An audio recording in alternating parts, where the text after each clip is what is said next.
नमस्कार, मैं स्मिता सिंह और आप देख रहे हैं न्यूज चर्चा ऑफिशियल।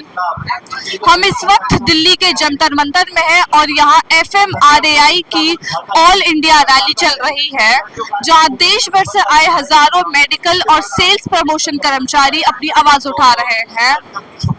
कर्मचारियों की 12 बड़ी मांगे हैं। 4 लेबर कोड्स को रद्द करने से लेकर SPE एक्ट 1976 को लागू करने तक। इन्हें शिकायत है कि नौकरी में सर्विलेंस, ट्रांसफर प्रेशर, कम वेतन और यूनियन राइट्स पर हमारे लगातार बढ़ रहे हैं। आज हम यहीं से जानेंगे कि ये कर्मचारी किस वजह से सड़क पर उतरने पे इतने मजबूर हो गए हैं। आपका नाम क्या है? नारायण चक्रवर्ती।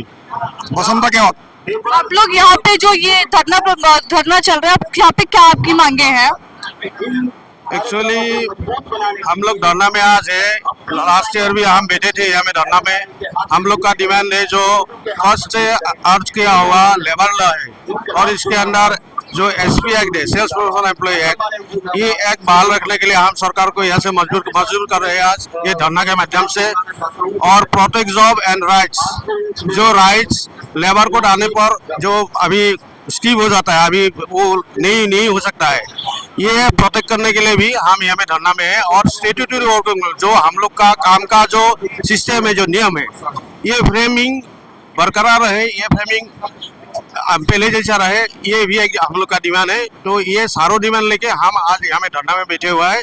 FMRAI और ऑल ओवर इंडिया से हम लोग का भिन्न स्टेट से हम लोग का साथी इधर आया हुआ है और वो लोग ये धरना में बैठे हुए ये धरना सक्सेसफुल कर रहा है। ये 5000 अभी हम लोग के यहाँ 5000 है।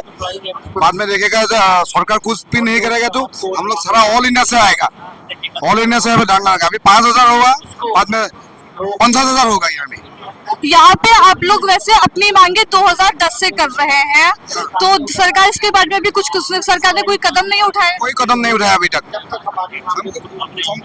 सरकार को मजबूर कर देगा।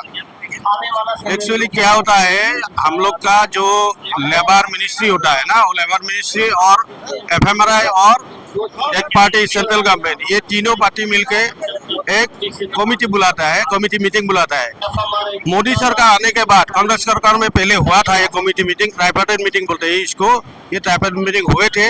लेकिन मोदी सरकार आने के बाद 2014 के बाद ये ट्राइपार्टाइट मीटिंग ही नहीं हुआ है, इसलिए वो लोग सुनने वाला ही नहीं है हम लोग का ये डिमांड। इसलिए आप जो रेफर कर रहे हैं 2010 से डिमांड कर रहे हैं ना, 2010 से इसलिए डिमांड हो रहा है क्योंकि मोदी सरकार ये ट्राइपार्टाइट मीटिंग में नहीं बैठ रहे हैं हम लोग के साथ। लेबर रिलेटेड इशू सुलझाने के लिए वो लोग का इच्छा शक्ति नहीं है। वो लोग खाली मतलब ये लेबर को जैसे तैसे वो लोग मैंने काम में लगा रहा है। तो डिमांड चलता रहेगा और कमिटी मीटिंग बुलाने के लिए भी आज का यहाँ से डिमांड आएगा। अभी हम लोग का FMRAI का लीडरशिप को 3 बजे लेबर मिनिस्ट्री में टाइम दिया, तो वो लोग भेंट करेंगे, मेमोरेंडम देंगे। इसके बाद क्या होगा डेवलपमेंट हम बाद में आप लोगों को बताएंगे। अगर इस धरने के बाद सरकार ने अभी तक आपको कोई कदम नहीं उठाए तो उसके बाद और धरना प्रदर्शन की उम्मीद हम कर सकते हैं?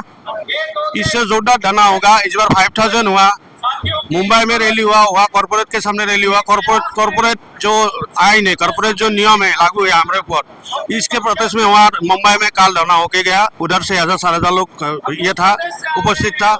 इधर में आज 5000 लोग है।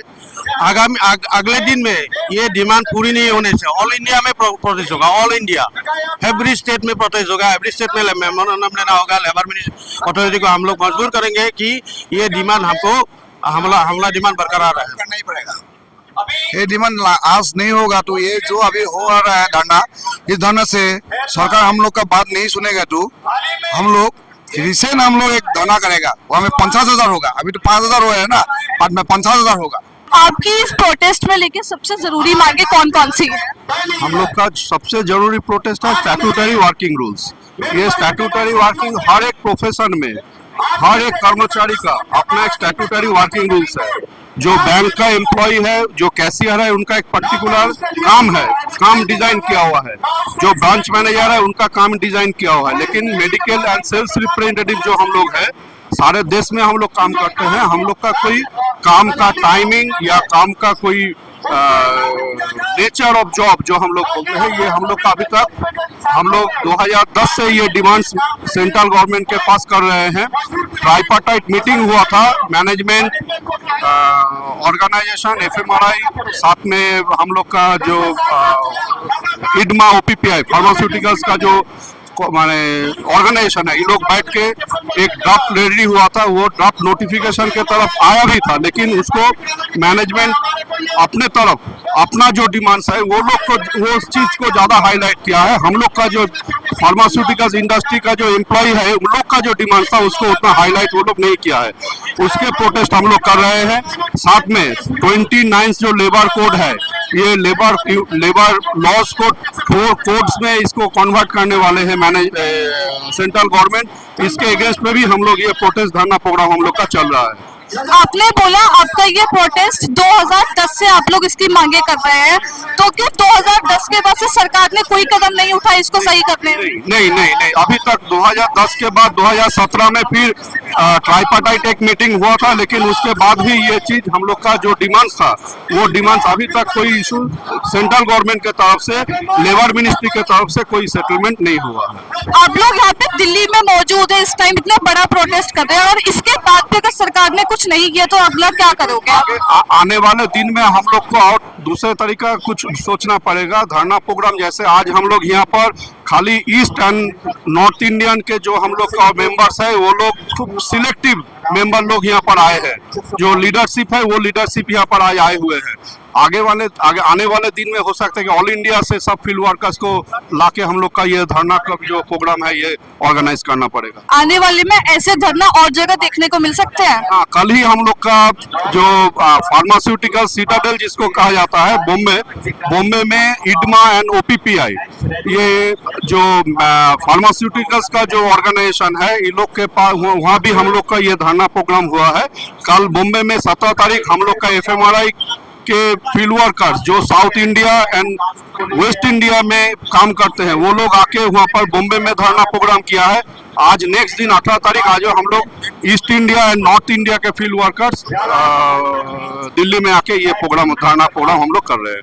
वो था इडमा मैनेजमेंट के अगेंस्ट में प्रोग्राम था, ये सेंट्रल गवर्नमेंट के अगेंस्ट में ये डिमांड्स लेके हम लोग ये प्रोग्राम कर रहे हैं। आपका नाम क्या है? मैं रघुवंश उपाध्याय, यूपीएमएसआरए का वाइस प्रेसिडेंट। मैं आलोक तिवारी इलाहाबाद से सेक्रेटरी हूँ। आप लोग यहाँ पे जो प्रोटेस्ट करने आए, का आपका सबसे बड़ा मुद्दा क्या है यहाँ? हमारा सबसे बड़ा मुद्दा है कि ये जो 4 लेबर कोड है, इनको गवर्नमेंट वापस ले, क्योंकि इसको लागू करने से हमारा सेल्स प्रमोशन एम्प्लॉय एक्ट खत्म हो रहा है। इसलिए हमारी डिमांड है कि ये 4 लेबर कोड वापस ले। जी, मैं सिराज खान हूँ, बलिया यूपी से। बस हम लोग का मुद्दा यही है कि जो 4 लेबर कोड अभी नई सरकार लेकर के आई है, इसको वापस ले, और जो हमारे पुराने श्रम कानून बने हुए थे उसको लागू करें। तो आप लोग जैसे यहाँ पे इतना बड़ा प्रोटेस्ट कर रहे हैं, अगर सरकार ने आप लोगों का ये प्रोटेस्ट में भी कुछ नहीं किया, तो आगे वाले समय में हमें क्या और प्रोटेस्ट देने को मिल सकते हैं? ये आंदोलन जो हमारा है, ये एक चेतावनी है इस सरकार के लिए। जैसे भगत सिंह ने पार्लियामेंट में बम फेंका था ट्रेड डिस्प्यूट बिल और पब्लिक सेफ्टी बिल के खिलाफ, उसी तरह का ये काला कानून सरकार लेके आई है पार्लियामेंट में। उसको खत्म करने के लिए हम ये चेतावनी देने के लिए आए हैं। दिल्ली के सड़कों पर बताना चाहते हैं कि होश में आ जाओ, नहीं तो बहरों को धमाका करके सुनाने हमको भी आता है, और उसी तरह हम धमाका करेंगे तब समझ में आएगा। धमाका का उद्देश्य हमारा हिंसा से कहीं नहीं है। हम चेतावनी देना चाहते हैं, हर चीज के लिए कार्य नियमावली तय है। सूरज पूरब से निकलेगा, पश्चिम में डूबेगा, हर चीज तय है। लेकिन मेडिकल रिप्रेजेंटेटिव एक ऐसा प्राणी है जिसके काम का कोई टाइम तय नहीं है। कब निकलेगा काम करने के लिए, कौन सा उसका काम होगा, काम का क्या रूपरेखा होगा, कोई चीज तय नहीं है। इसलिए हम बताना चाहते हैं कि इस देश के नागरिक होने के नाते सरकार ने हमारे लिए जो कानून बनाया है सेल्स प्रमोशन एम्प्लॉय, उसको पालन कराने के लिए उसके जो नियम है उसके तहत हमको कार्य नियमावली तय करे कि हमारा वर्किंग काम क्या है, और हमारे काम के घंटे तय करे कि हमारा कितने घंटे काम होगा। ये हमारा। आप लोग अपनी समस्या 2010 से सरकार के सामने रख रही है, तो उसके बाद से सरकार ने कोई कदम नहीं उठाया अभी तक? नहीं, अभी ऐसा कुछ नहीं उठाया है, बल्कि जो हमारे कानून हम लोगों के लिए 1976 में बना था, 76 में, उसको खत्म करके वो हमारे लिए एक स्पेशल कानून बनाया गया था सेल्स प्रमोशन एम्प्लॉइज के लिए, जो लागू नहीं किया गया था। मतलब वो 1976 में कानून बना, लागू नहीं हुआ, अब उसको भी खत्म करके 4 लेबर कोड लाए गए जो बहुत खतरनाक है।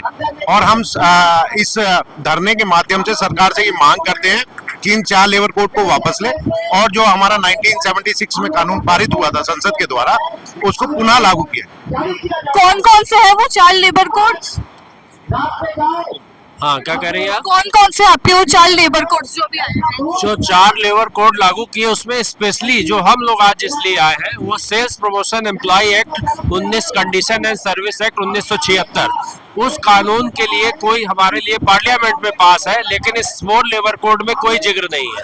अगर ये लेबर कोड लागू होते हैं तो आने वाले समय में मेडिकल रिप्रेजेंटेटिव के लिए कोई कानून नहीं बचेगा और कंपनियां अपने मनमानी तरीके से काम करेंगी। जैसे कि आज की डेट में गवर्नमेंट ने सेंट्रल गवर्नमेंट हॉस्पिटल्स में हम लोगों को काम करने के लिए अवैध घोषित किया है। इवन जो है प्रशासन FIR करके जो है जेल भेजने की बात करता है। तो हम लोगों को जो कानून पास है उसके तहत हॉस्पिटल में काम करने का अधिकार है, उस कानून के तहत तो हमें काम करने का अधिकार है और हमें काम करने दिया जाए हॉस्पिटल्स के अंदर, और हमारी यही गवर्नमेंट से डिमांड है। आपकी यहाँ पे सबसे एकदम बहुत इम्पोर्टेंट सबसे बड़ी मांग क्या क्या है? हमारी बड़ी मांग जो अभी सब लोगों ने बताया 4 लेबर कोड का। दूसरी चीज़ है कि हमारा वर्किंग आवर क्लियर हो कि हम 8 घंटे ड्यूटी करेंगे। तीसरी चीज़ ये है कि हमारा वर्क क्या है ये डिफाइन होना चाहिए कि मेडिकल रिप्रेजेंटेटिव आखिर काम क्या करेगा, वो प्रेजेंट करने के साथ साथ बहुत सारे वर्क हैं या फिर अभी जो ठेके पे लोग रखे जा रहे हैं, टारगेट पे ही जो है नौकरी चल रही है, जबकि इससे और टारगेट का मामला सबके साथ होना चाहिए। कंपनी का सिर्फ रिप्रेजेंटेटिव ही जिम्मेदार नहीं होना चाहिए, उसके साथ मैनेजर तमाम लोग हैं, सब जिम्मेदार होने चाहिए। अभी हम लोग का कोई चीज़ क्लियर नहीं है, मतलब कि आपका काम क्या है, वर्किंग आवर भी तय नहीं है, कोई 12 बजे तक कर रहा है। और महिलाओं के लिए खास तौर से दिक्कत है कि जो जेंट्स हो तब भी जो है दौड़ के दिन भर काम कर रहे हैं। रिस्की जॉब है, रोड पे चलते हैं, वो सबको लेकर के सरकार को इस पर ध्यान देना चाहिए, कुछ अच्छा कानून बनाना चाहिए। जो हमारे पास कानून थे भी उसको भी खत्म कर रही है सरकार, इसलिए हम लोग धरने पे आए हैं। सरकार जो आपको ऐसा फिक्स टाइम नहीं रखती है और आपका ट्रांसफर बहुत जल्दी जल्दी कर देती है, तो आप में से किसी का भी कुछ टाइम का इशू या फिर ट्रांसफर हुआ है रिसेंटली? साथियों का हमारा है, कई साथियों का है, कोई ऐसा हेडक्वार्टर नहीं जहां 2-3 साथियों को इन्होंने विक्टिमाइजेशन नहीं किया। हर हेडक्वार्टर पे 85 इकाई है, यूपीए में सारे में, FMRI में 382 या 362 हेडक्वार्टर है। हर जगह कोई ऐसा हेडक्वार्टर नहीं है जहां 2-4 साथियों का इन्होंने विक्टिमाइजेशन नहीं किया। टर्मिनेशन, ट्रांसफर, इनका रोज का रवैया है और इनकी और सरकार की और ये जो कंपनी के मालिक है उन दोनों की मिली भगत है। ये दोनों आपस में साठ गांठ करके इस तरह का तमाशा कर रहे हैं और हमारे साथियों का विक्टिमाइजेशन कर रहे हैं। इसलिए हमने सरकार से सीधा डिमांड किया कि हमारा काम क्या है, काम हमारा तय करो, हमको कौन सा काम करना है। हम जब कंपनी हमको बैठती है काम करने के लिए, हमारे लिए अपॉइंटमेंट लेटर बना है, हमारे लिए कानून बना है, पार्लियामेंट के बने कानून के तहत हम जाते हैं फील्ड में काम करने के लिए। संविधान के तहत इस देश के प्रधानमंत्री है, मुख्यमंत्री है, उसी संविधान से हमारे लिए कानून बना है। और सरकार क्या कर रही है कि हमारे लिए बने कानूनों को पालन नहीं करने दे रही है, हमको हॉस्पिटल वर्किंग में रोक लगा रही है। हमारा कानून में लिखा हुआ है कि मेडिकल रिप्रेजेंटेटिव इंटाइटल है हॉस्पिटल में रजिस्टर्ड मेडिकल प्रैक्टिशनर से मिलने के लिए, और हम जब मिलने जाते हैं तो सरकार रोक लगा रही है। ये दोहरा काम तो नहीं हो सकता ना कि एक तरफ उसी पार्लियामेंट से कानून बना हमको वर्किंग करने के लिए और उसी पार्लियामेंट से बने कानून के तहत ये बोला जा रहा है कि गवर्नमेंट अलग अलग स्टेट में हॉस्पिटल में आप वर्किंग नहीं कर सकते, सेंट्रल गवर्नमेंट का हॉस्पिटल में वर्किंग नहीं कर सकते, BHU में वर्किंग नहीं कर सकते, तो मेडिकल रिप्रेजेंटेटिव काम कहाँ करेगा? उसका तो मेन फील्ड वही है और उसके लिए वो बना है। अगर सरकार अभी भी कुछ कदम नहीं उठाएगी तो आप लोग क्या करोगे? हम लोग इससे भी बड़ा जो है आंदोलन खड़ा करेंगे और सरकार को इस चीज के लिए बाध्य करेंगे कि हमारी मांगे जायज है और हमारी मांगों को लागू करे और हमारी मांगे। हम इससे बड़ा भी आंदोलन आगे तैयार करेंगे अगर ये सरकार नहीं मानी तो हमें अगली बार ये आंदोलन कहीं ना कहीं सड़कों पे हर नुक्कड़ में देखने को मिल सकता है। हर जगह हमने बता के यहाँ आए हैं हम यहाँ आने से पहले पत्रक के माध्यम से सरकार को हमने पत्रक दिया, हर डिस्ट्रिक्ट में हमने मेल किया हर सरकार को, हमने हर चौराहे पर नुक्कड़ सभा किया, पंपलेट बांटा और पूरा ऐलान करके आज हम दिल्ली आने पे मजबूर हुए बताने के लिए सरकार को कि हमारे लिए कार्य नियमावली बने, काम के घंटे तय हो, हमको हॉस्पिटल में काम करने दिया जाए। हमने बेसिक चीज का डिमांड किया जो सरकार कर सकती है, उसके लिए कोई कठिन काम नहीं है किसी भी वर्कर के लिए। उसका 1886 में आंदोलन करके मजदूरों ने अपने काम के घंटे तय कराए और वो काम के घंटे के लिए आज भी इतने सालों बाद हम संघर्षरत है कि हमारे लिए नोटिफिकेशन नहीं हुआ 8 घंटे काम का। वो 8 घंटे काम का अधिकार हम किससे मांगने जाए? इसलिए दिल्ली के सड़कों पे आए हैं इन बाहरी और गूंगी सरकार को बताने के लिए कि काम के घंटे तय करो हमारा, और काम का तौर तरीका हमारा क्या होगा, कार्य नियमावली तय करो। ये हमारा यहाँ मौजूद सभी कर्मचारी की एक ही मांग है, उनकी नौकरी, उनके अधिकार और उनकी सुरक्षा को लेकर सरकार ठोस कदम उठाए। FMRAI की ये रैली सरकार के लिए एक मजबूत संदेश है कि कर्मचारियों की आवाज को अब अनदेखा नहीं किया जा सकता। अब नजर इस बात पर है कि सरकार इन मांगों पे क्या प्रतिक्रिया देती है। मैं स्मिता सिंह और आप देख रहे थे न्यूज़ चर्चा ऑफिशियल।